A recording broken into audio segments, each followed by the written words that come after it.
Episode 33। By the ने आश्चर्य से उसकी ओर देखा। मुझे आपसे इतनी गहनता की उम्मीद नहीं थी। श्वांग यून ने दूर डूबते सूरज की ओर देखा। यह मुख्य रूप से इसलिए है क्योंकि मैं हाल ही में बहुत कुछ सोच रहा हूँ। मुझे लगता है कि हुआन हुआन कोई साधारण महिला नहीं है। भविष्य में उसके साथ निश्चित रूप से कई असामान्य चीजें घटित होंगी।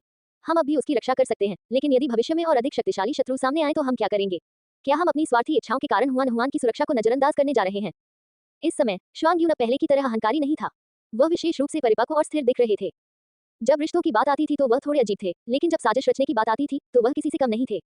आखिरकार वह जनजाति का नेता था। यदि वह मूर्ख था तो वह जनता को कैसे समझा सकता था? ऐसा लग रहा था कि श्वांग यून ने किसी बात पर अपना मन बना लिया है और उसने अपनी मुठ्ठियां भींच लीं।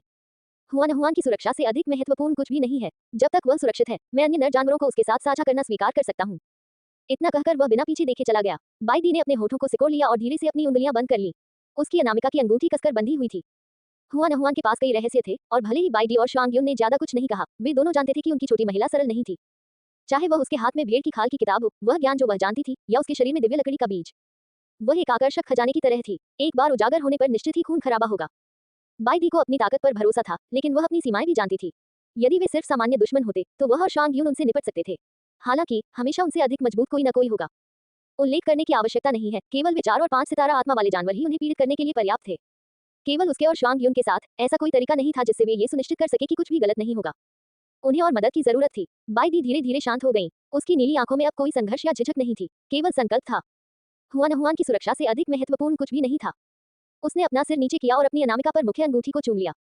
हुआन हुआन, हम निश्चित रूप से आपकी अच्छी तरह से रक्षा करेंगे। अल्पविराम। जब बाई दी घर लौटी तो उसने हुआन हुआन को रसोई में मांस काटते देखा। वह आगे बढ़ा और उसका दाहिना हाथ पकड़ लिया। मैं इसे करूंगा। लिन हुआन हुआन तुरंत मुड़ी और बाई दी को अपने पीछे खड़ा देखकर आश्चर्यचकित रह गई। उसने उससे हड्डी वाला चाकू ले लिया, फिर कुशलता से मांस काटना शुरू कर दिया।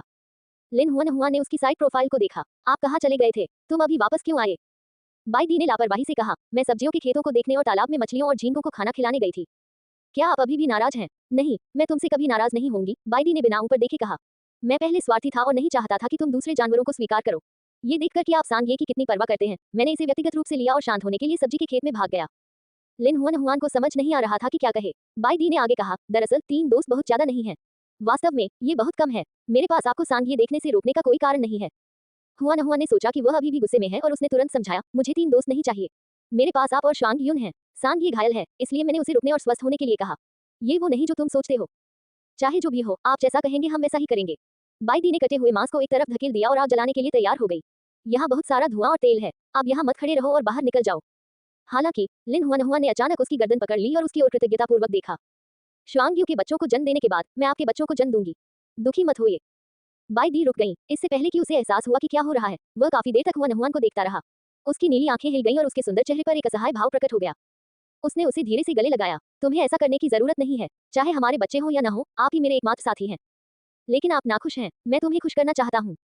मैं मायूस नहीं हूँ, मैं बस नाराज हूँ। उसकी दृष्टि नम्र थी। मैं अब इस पर काबू पा चुका हूँ। तुम्हें अब मेरे बारे में चिंता करने की जरूरत नहीं है। लिन हुआन हुआन ने उसकी अभिव्यक्ति को ध्यान से देखा। ये देखकर कि वह वास्तव में क्रोध का कोई लक्षण नहीं दिखा रहा था, उसे थोड़ी राहत मिली। उसने गंभीरता से वादा किया, चिंता मत करो, मैं वादा करती हूँ कि मैं अन्य नर जानवरों के साथ संभोग नहीं करूंगी। सांग ये के ठीक होने के बाद मैं उसके साथ चीजें स्पष्ट कर दूंगा और उसे घर भेज दूंगा। हालांकि बाई दी ने कहा, उसे भेजने की कोई जल्दी नहीं है। आखिरकार उसने तुम्हें पहले बचाया था, उसे कुछ देर रहने दो। हुआन हुआन बहुत आश्चर्यचकित हुआ। वाई आप गंभीर हैं? मम्मा। हुआन हुआन को अब भी लगा कि बाई दी का रवैया बहुत अजीब था। वह पहले सांग ये के बहुत खिलाफ था, लेकिन सिर्फ एक दोपहर में सांग ये के प्रति उसका रवैया क्यों बदल गया? ये बहुत जादुई था। बाई दी ने अपनी उलझन पर कोई टिप्पणी नहीं की। उसकी छोटी मादा को थकाऊ बातें जानने की जरूरत नहीं थी। उसे बस हर दिन खुश और सुरक्षित रहने की जरूरत थी। वह उसके बाकी कामों का ख्याल रखेगा। अल्पविराम। शाम को उन चारों ने मेज पर बैठकर खाना खाया। बाई डी और हुआन हुआन ने समझौता कर लिया था। उन दोनों के बीच रिश्ते और भी करीब आ गए थे। उसने उसे बताया कि सांग ये ने युवा पक्षियों पर हमला क्यों किया था। जब श्वांग यून ने सुना कि उन बच्चों ने वास्तव में सब्जी के खेत के फलों के जंगल से चोरी करने की हिम्मत की है, तो वह तुरंत क्रोधित हो गया। मैं जानता था कि वे पक्षी लोग अच्छे लोग नहीं थे। मैं बाद में उन्हें पहाड़ की चोटी से भगाने के लिए कुछ अन्य लोगों को अपने साथ लाऊंगा। लिन हुआन हुआन ने धीरे से कहा, क्या आप पहले लोगों को पहाड़ की चोटी पर नहीं लाए थे?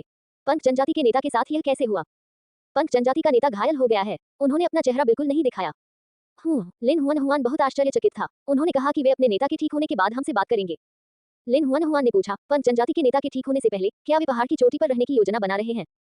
इसके जैसा लगता है। उसने उसके कटोरे में कुछ मांस डाला। आप गर्भवती हैं, अधिक मांस खाओ। लिन हुआन हुआन की भूख हाल ही में बढ़ रही थी। अतीत में उसका पेट भरने के लिए हथेली के आकार का मांस का टुकड़ा और कुछ सब्जियां पर्याप्त होती थी। अब वह एक बार में मांस के 3 बड़े टुकड़े और सब्जियों के 2 बड़े कटोरे खा सकती थी। ऐसा लग रहा था कि उसकी भूख बहुत बढ़ गई थी। अगर वह इतना खाती तो बच्चे को जन्म देने के बाद भी वह निश्चित रूप से मोटी होती।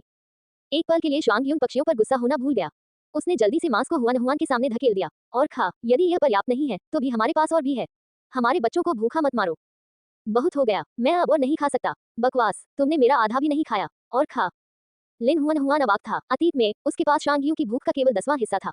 अब उसकी भूख से लगभग आधी हो गई थी। अगर वह इसी तरह खाती रही तो वह सचमुच सूअर जितनी मोटी हो जाएगी। हालांकि बाइडी और शांग यू को लगा कि वह बिल्कुल भी मोटी नहीं है। भले ही वह मोटी होती फिर भी वह प्यारी होती। उसे डाइटन की बिल्कुल भी जरूरत नहीं थी। सांग ये चुपचाप 3 लोगों के खुशहाल परिवार को देखता रहा। उसकी अभिव्यक्ति अभी भी उदास थी। वह पूरी तरह से अप्रभावित लग रहा था, लेकिन वास्तव में वह बहुत ईर्ष्यालु और अकेला था। काश वह हुआन हुआन से पहले मिला होता। इस तरह वह उसके साथियों में से एक हो सकता है। इस समय हुआन हुआन ने सांगिए के कटोरे में वसायुक्त मांस का एक बड़ा टुकड़ा रखा और मुस्कुराते हुए कहा, बस मत देखो, तुम भी खाओ। सांगिए का दिल गर्म हो गया और उसकी आंखें जो हुआन हुआन को देख रही थी लगभग चमक उठी। उसने मांस का एक टुकड़ा खाया और महसूस किया कि यह अब तक का सबसे स्वादिष्ट मांस था। बाई दी ने हुआन हुआन को असहाय दृष्टि से देखा। छोटी मादा ने किसी और को वह वसायुक्त मांस दे दिया था जो उसे पसंद नहीं था। अतीत में वह हमेशा बाई डी और श्वांग यून को मांस के वसायुक्त हिस्से देना पसंद करती थी जो उसे पसंद नहीं थे। अब जब वह गर्भवती थी, बाई डी और श्वांग यून चाहते थे कि वह अपने शरीर को पोषण देने के लिए अधिक वसायुक्त मांस खाए।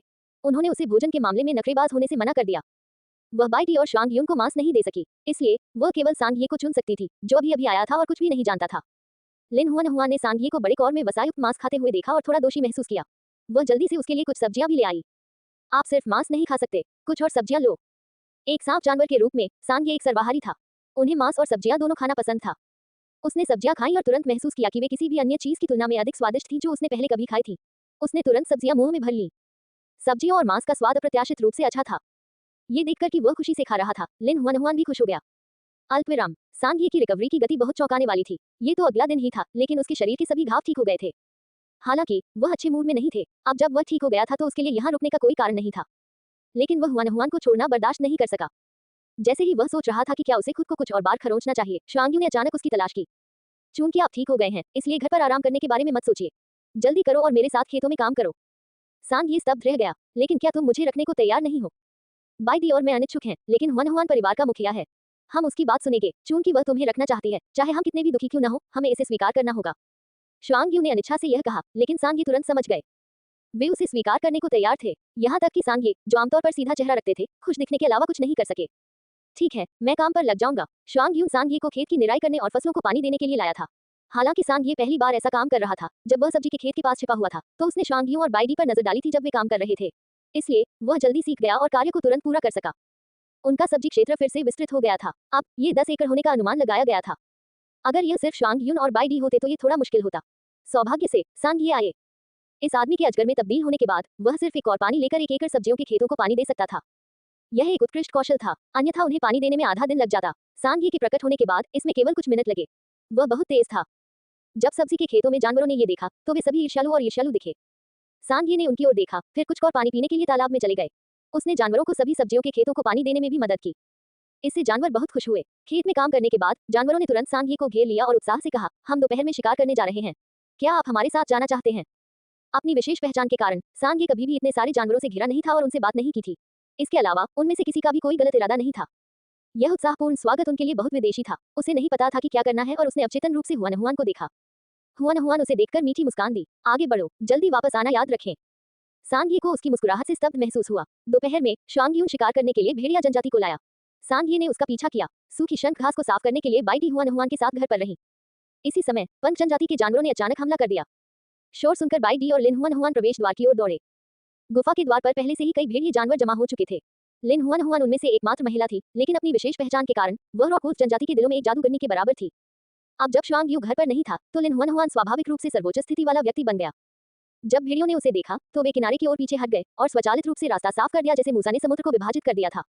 लिन हुआन हुआन भीड़ के बीच से गुजरे और गुफा के बाहर कई पंख वाले पक्षी जानवरों को देखा। वे सभी हवा में उड़ रहे थे और उनके विशाल पंख आकाश को ढकने के लिए पर्याप्त थे। यह एक शानदार दृश्य था। जब उन्होंने बाई डी को प्रकट होते देखा तो उन्होंने तुरंत उस पर अपनी निगाहें जमा ली। आप रॉकवुल्फ जनजाति के नेता हैं। पंख वाले जानवरों की नजर में लिन हुआन हुआन सिर्फ एक पतली महिला थी जिसके पास कोई युद्ध शक्ति नहीं थी। इसलिए उन सभी ने उसके साथ एक दर्शक की तरह व्यवहार किया जो तमाशा में शामिल होने के लिए यहाँ आई थी और उसे गंभीरता से नहीं लिया। दूसरी ओर उसके बगल में खड़ा नर जानवर काफी खतरनाक लग रहा था। उनकी ताकत को कम नहीं आंका जा सकता। बाई डी ने शांति से कहा, मैं भेड़िया नहीं हूँ। दूसरा पक्ष तुरंत चिल्लाया, चूंकि तुम भेड़िया नहीं हो, रास्ते से हट जाओ। हम आज रॉकवुल्फ जनजाति से स्पष्टीकरण मांगने के लिए यहाँ आए हैं। रॉकवुल्फ जनजाति के नेता को बाहर आओ। बाई डी ने जल्दबाजी में कहा, पैट्रियार्क श्वांग यून शिकार पर गए हैं। वह बात तक वापस नहीं आएगा। तुम कल वापस क्यों नहीं आते? तो फिर अपने जादू टोना करने वाले डॉक्टर को बुलाओ। हर जनजाति में कोई जादू टोना करने वाला डॉक्टर नहीं होता था, लेकिन रॉक वुल्फ जनजाति के आकार को देखते हुए वहां एक होना ही था। इस समय रॉक वुल्फ जनजाति के जानवर हुआन हुआन को देखने के अलावा कुछ नहीं कर सके। उनके दिलों में हुआन हुआन उनका जादूगर था। बाई डी ने कहा, रॉक वुल्फ जनजाति का जादूगर मर गया है। हुआन हुआन ने अचानक उसका हाथ पकड़ लिया और उसे रोका। बाई डी ने उसकी ओर देखा। यह क्या है? मुझे उनसे बातचीत करने दीजिए। बाई डी घबरा गई, लेकिन वह तुरंत धीरे से और विनम्रता से मुस्कुराया। ठीक है। लिन हुआन हुआन ने पंख वाले जानवरों को देखा। हमारे बूढ़े जादू टोना करने वाले की बलि दे दी गई। मैं अस्थायी रूप से डायन डॉक्टर का पद संभाल रहा हूँ। आप जो कुछ भी कहना चाहते हैं वह मुझे बता सकते हैं। पंख वाले जानवरों ने सोचा कि वह मजाक कर रही थी। जादू टोना करने वाली महिला कैसे हो सकती है? यह अनसुना था। हालांकि रॉक वुल्फ जनजाति का कोई भी व्यक्ति खंडन करने के लिए आगे नहीं आया। वे सामूहिक रूप से लिन हुआन हुआन के शब्दों से सहमत थे। ये पक्षियों के लिए अविश्वसनीय था। बल का सहारा लेने से पहले पक्षी विनम्र होने के लिए तैयार थे। वे पहले दूसरे पक्ष से बात करेंगे। जब तक दूसरा पक्ष उस सांप जानवर को सौंपने को तैयार था जिसने उनके बच्चों को खा लिया था, तब तक वे मामले को टल जाने देते थे। हालांकि यदि दूसरा पक्ष सांप के जानवर को सौंपने के लिए तैयार नहीं होता, तो वे उनसे लड़ते। जो भी लड़ाई जीतेगा वही अंतिम निर्णय लेगा। जानवरों को यह उम्मीद नहीं थी कि दूसरा पक्ष उनके साथ बातचीत करने के लिए एक पतली महिला को भेजेगा। किसी महिला को पीटना तो दूर, वे उसे कुछ कठोर शब्द भी नहीं कह सकते थे। हुआन हुआन की खूबसूरत और कोमल उपस्थिति को देखते हुए पक्षियों ने चुपचाप अपने पंजे हटा दिए और अचंभे में पड़ गए। ये देखकर कि वे सभी चुप थे, लिन हुआन हुआन ने आगे कहा, मैंने पहले ही सुन लिया है कि सांगे से क्या हुआ था। उसने कुछ गलत किया है, लेकिन अगर हम वास्तव में मामले को आगे बढ़ाते हैं तो आपके बच्चे भी गलती पर थे। आप एक कदम पीछे क्यों नहीं हटते और हमला करने में जल्दबाजी क्यों नहीं करते? पैट्रियार्क श्वांग यून के लौटने के बाद हम व्यक्तिगत रूप से मिलेंगे और माफी मांगेंगे, ठीक है? छोटी मादा की गंभीर और कोमल उपस्थिति ने पक्षियों के लिए मना करना असंभव बना दिया। हालांकि यदि वे निराश होकर लौटते तो वे इसकी सूचना अपने कुलजनों को नहीं दे पाते। उन्होंने एक दूसरे की ओर देखा, समझ नहीं आ रहा था कि आगे क्या करें। किसी ने धीरे से पूछा, एल्डर ज़ूलिंग अभी तक यहाँ क्यों नहीं है? पंख जनजाति का नेता अभी भी बिस्तर पर स्वास्थ्य लाभ कर रहा था। जनजाति के सभी मामले एल्डर ज़ूलिंग को सौंप दिए गए थे। हालांकि एल्डर ज़ूलिंग हमेशा से ही मनमौजी स्वभाव के थे। वह अपने मूड के अनुसार काम करता था, इसलिए दूसरों को सामान्य मामलों में उसे परेशान करने की हिम्मत नहीं होती थी। हालांकि इस बार बच्चों को खाए जाने का मामला असामान्य था। उन्होंने साहस जुटाया और मदद के लिए एल्डर ज़ूलिंग के पास गए। दुर्भाग्य से उन्हें केवल यही उत्तर मिला, हम देखेंगे। जनजाति नेता उपस्थित नहीं हो सके और एल्डर ज़ूलिंग अविश्वसनीय थे। यही कारण है कि पंख जनजाति के जानवरों के पास लोगों को रॉक वुल्फ जनजाति के दरवाजे पर लाने और उनके साथ चीजें तय करने के लिए तैयार करने के अलावा कोई विकल्प नहीं था। उन्हें उम्मीद नहीं थी कि रॉक वुल्फ जनजाति एक छोटी मादा को ढाल के रूप में बाहर भेजेगी। पंख जनजाति के नर जानवर कैसे कोई चाल चल सकते हैं? उन्होंने गुप्त रूप से चिंतित महसूस करते हुए रॉक वुल्फ जनजाति को अपने दिल में घृणित होने के लिए शाप दिया। एल्डर ज़ूलिंग अभी तक यहाँ क्यों नहीं थे? क्या वह सचमुच इस मामले को अकेले छोड़ने की योजना बना रहा था? जैसे ही पंख वाले जानवर बेचैन हो रहे थे, एक स्पष्ट और सुखद आवाज आकाश से नीचे आई। चूंकि रॉक वुल्फ जनजाति माफी मांगना चाहती है, इसलिए आपको अपनी ईमानदारी दिखानी चाहिए। सभी ने आवाज की दिशा में देखा तो उन्हें आसमान से एक लाल रंग की आकृति उतरती दिखाई दी। वह पंख वाले जानवरों के सामने लगातार रुक गया।